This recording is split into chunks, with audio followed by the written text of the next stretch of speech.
कहानी की शुरुआत पर हमें दो लड़कियां दिखाई जाती है जिनका नाम हंटर और बेकी था। ये दोनों लड़कियां 3000 फीट ऊपर एक टावर पर फंसी हुई थी। इनके फोन में नेटवर्क भी नहीं था, तो ये किसी से मदद भी नहीं मांग सकती थी।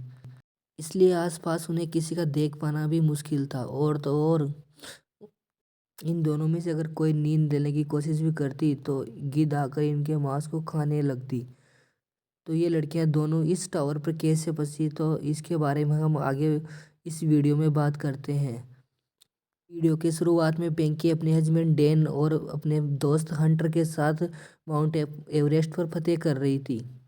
तो वो उसका दो हस्बैंड का हाथ एक बिल में चला जाता है और बिल के अंदर से एक बाज आकर उसको काट लेता है। तो हंटर उसके हाथ पे क्लैंप से अटक जाता है।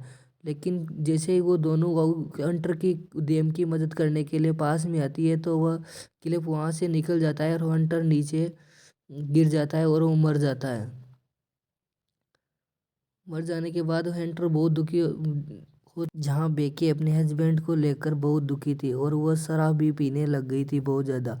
और उसकी याद में वो खाना पीना छोड़ दिया था और रूम के अंदर अकेले रहना पसंद करती थी। उसकी इस बात से उसके फादर जेम्स उसको इस सदमे से बाहर आने के लिए बोलते हैं, लेकिन वो नहीं, वो तो अकेली रहना पसंद करती है। और एक दिन क्या करती है, वो बहुत सारी गोलियां लेकर सुसाइड करने की कोशिश करती है। इतने में उसके दोस्त हंटर का कॉल आ जाता है और उसको देखकर वो बहुत रोने लगती है। और हंटर दूसरे दिन हंटर उसके घर आ जाती है और हंटर उससे बोलती है कि टीवी टावर पर फतेह करने चलेंगे। हंटर बोलती है कि तू भी मेरे साथ चल रही है, लेकिन वेंकी उससे मना कर देती है कि मैं नहीं जा सकती, क्योंकि उसका पति मरा था तो उसको वह डर था और वो बहुत ही घबराई रहती है और वो हंटर को जाने से बोल देती है। जब दूसरे दिन वो सुबह सो के उठती है तो दोबारा सुसाइड करने की सोचती है, लेकिन उसके दिमाग में एक ख्याल आया, क्यों ना मैं उसके साथ घूमने चली जाऊं। इसके बाद वो दोनों टावर की फतेह के लिए निकल जाते हैं। रास्ते में बेंकी हंटर का फ़ोन लेती है और कुछ फोटोज वीडियोस देखने लगती है। बाद में वो देखती है कि हंटर के बगल में किसी ने हाथ रख रखा था, तो उसके बारे में पूछती है, लेकिन वो हंटर उसको कुछ नहीं बताती है, उसको इग्नोर कर देती है।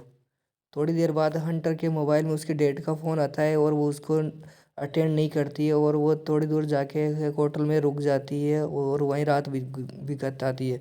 हंटर एक यूट्यूब पर ब्लॉग बनाती थी, जिसको वो उससे अपना घर गुजारा करती थी। खिड़की से बेंकी की नज़र उसी टीवी टावर पर पड़ जाती है और हंटर बताती है कि ये दुनिया का सबसे चौथा ऊंचा टावर है और इसको हम दोनों को फतेह करना है। और उस दूसरे दिन ये अपना सफ़र जारी रखती है और टावर की फतेह के लिए निकल जाती है। रास्ते में हंटर अपना मोबाइल पर ऑन करके ब्लॉग बनाने लगती है और यूट्यूब पर फेमस होने की कोशिश करती है।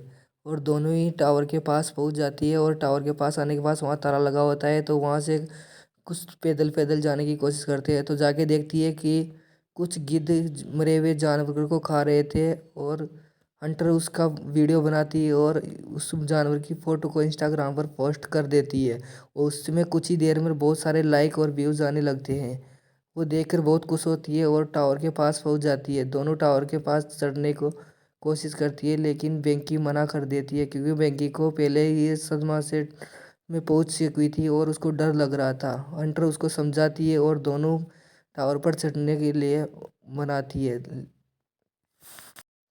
बेंकी मान गई थी उसकी बात को और दोनों टावर पर चढ़ने लगती है, क्योंकि टावर बहुत ही पुराना था और उसके सारे नट बोल्ट ढीले हो रहे थे, सारा लोहा गिल चुका था और कुछ भी सही से नहीं था। टावर बहुत ही पुराना था, कुछ भी टूट टूट के नीचे गिर रहा था, इसलिए बेंकी देख देख के घबरा रही थी। लेकिन हंटर उसको हिम्मत देकर ऊपर चढ़ने की कोशिश कर रही थी और दोनों टावर के बीच में पहुंच जाती है और बीच में रुक के पानी वानी पी कर रेस्ट करती है। फिर अपना सफ़र जारी रखती है और दोनों ऊपर चढ़ने की कोशिश करती है। थोड़ी देर में वह एक कठिनाई पर पहुंच जाती है, जहां पर वो दोनों ऊपर जाके थोड़ा आराम करती है और फिर अपना सफ़र वापस जारी रखती है। अब टावर पर चढ़ना बहुत ही मुश्किल हो चुका था, क्योंकि ऊपर बहुत ज़्यादा हवा चल रही थी। दोनों हिम्मत करके फिर भी कोशिश जारी रखती है और जाने चढ़ने की कोशिश करती है। और वहाँ पर चिड़िया के घोंसले बने हुए थे। देखिए, अब हवा भी बहुत तेज़ चल रही थी और दोनों बहुत ज़्यादा घबराने लग गई थी। लेकिन हंटर को किसी चीज़ का डर नहीं था। हंटर तो ऊपर चढ़ना अपना जारी रख रही थी और वह पूरा टावर गिला हुआ था और बेंकी को बहुत ज़्यादा डर लग रहा था।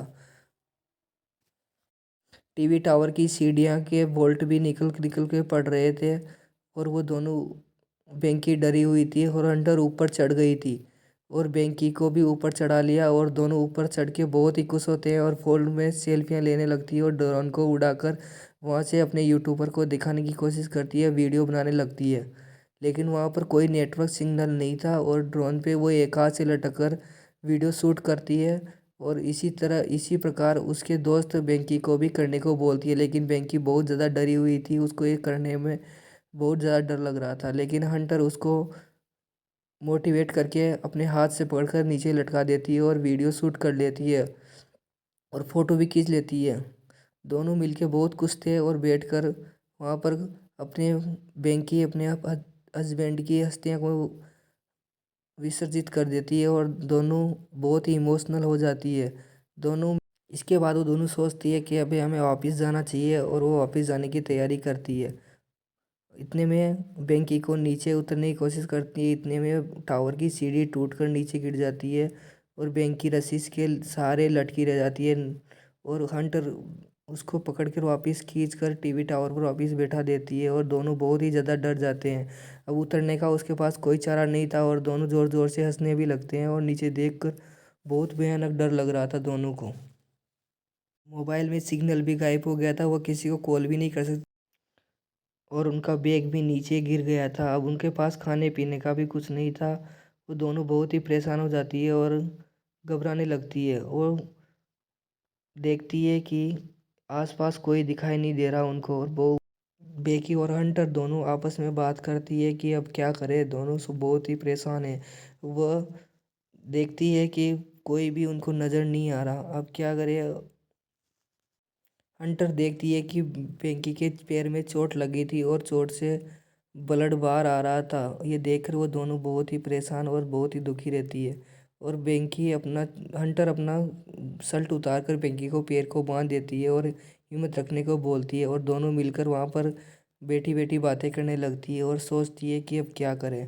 वो फ़ोन में फिर दोबारा से सिग्नल चेक करने की कोशिश करती है लेकिन फिर भी उनके फ़ोन में कोई सिग्नल नहीं था और फ़ोटो देखती है और इंस्टाग्राम के पोस्ट को चेक करती है। वो दोनों इंस्टाग्राम पोस्ट पे हेल्प का मैसेज डालकर नीचे फ़ोन को लटका देती है और टावर की चेक करती है लेकिन कोई सिग्नल नहीं आता और वो वापस फ़ोन को चेक करके देखती थी तो कोई सिग्नल नहीं रहता। वो दोनों घबरा जाते, बहुत ज़्यादा घबरा जाती है। वो दोनों आइडिया लगाती है कि उसने जूते में हेल्प का मैसेज टाइपिंग करके जूते को नीचे फेंक देती है और वो यहाँ टावर पर वो दोनों देखती है कि नीचे कुछ नहीं दिखता।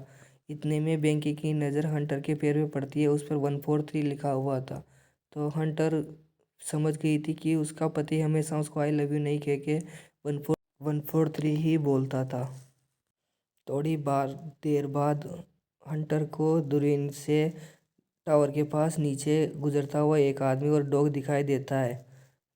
तो वो हेल्प के लिए चिल्लाती है लेकिन उनकी आवाज़ बहुत ऊपर होने के कारण नीचे नहीं आती है और डॉग को उसका जूता देखता है तो डॉग वो फ़ोन पूरा टूट चुका था और आदमी उसके डॉग को बुलाकर आगे बढ़ने था और वो जूते वूते फेंकती है लेकिन आदमी को कोई सुनाई नहीं देता, वो आगे निकल चुका था। कुत्ता भी आगे निकल चुका था, वो दोनों वो निकल चुके थे और लड़कियां ऊपर फंसी हुई थी और वो उनके पास एक फ्लैग गन थी जिसको वो उड़ाना चाहती थी लेकिन हंटर उससे मना कर देती है कि और इतने में ही दूरबीन से वहाँ पर दो और आदमी दिखाई देते हैं जो गाड़ी में वहाँ पर पार्टी करने के लिए आए थे। और ये देखकर वो दोनों बहुत खुश होती है और रात पड़ने का इंतज़ार करती है। जैसे ही रात होने लगती है वो दोनों बहुत खुश रहती है और उनको देख के रात होते ही वो फ्लैग गन को चलाती है। इतने में उन आदमियों की नज़र उन दोनों पर पड़ जाती है और हेल्प के लिए चिल्लाती है। तो वो आदमी बहुत उनको देखकर बहुत खुश होते हैं और आदमी ने उनकी तरफ जाने लगते हैं लेकिन आदमी उनकी तरफ जाके उनकी हेल्प ना करके उनकी गाड़ियों को चुरा के ले जाते हैं। इतने में वो ये देखकर बहुत ही परेशान रहती है और फिर उनका उम्मीद टूट जाती है और बहुत ही दुखी रहती है। वो दूसरे दिन बहुत ही घबरा जाती है और दूसरे दिन अगले सुबह होने का इंतज़ार करती है और दोनों बातें करते करते अपनी लव स्टोरी के बारे में बताती है और हंटर बताती है कि तुम्हारा पति से मेरा 6 महीने तक अफेयर रहा था, इसलिए मैंने 143 पेयर पे इसीलिए लिखवाए रखा है। ये बात सुनकर डेनी बहुत दुखी होती है, लेकिन हंटर बोलती है कि मैं उनसे बहुत प्यार करती थी, इसलिए मेरा उसके साथ अफेयर हो गया। और अगले दिन सुबह होते ही वो दोनों मोबाइल पे वापस चेक करती है, नेटवर्क चेक करती है, लेकिन कुछ भी सिग्नल नहीं था। इसलिए हंटर ये डिसाइड करती है कि वो नीचे रस्सी के साथ लटक कर वो बैग को लेके आएगी और खाना पीने का जुगाड़ करेगी। जैसे हंटर नीचे जाती है तो वो नीचे जाने में तो रस्सी छोटी पड़ जाती है। इतने में वो क्लिम को खोल कर बैग की तरफ कूदने की कोशिश करती है और वो बैग बैग की तरफ कूद जाती है और बैग को लेकर वो जल्दी से पानी पीती है और बहुत खुश होती है। और बैग को रस्सी के साथ बांध कर वो भी खुद भी रस्सी के लटक जाती है और ऊपर चढ़ने की कोशिश करती है। वो बेंकी उसको ऊपर खींचने की कोशिश करती है, लेकिन कुछ ऊपर चढ़ते चढ़ते उसके हाथ फिसल जाते हैं और वो नीचे गिर जाती है। और बेंकी बहुत ही घबरा जाती है और घबराती हुई नीचे देखती है तो वो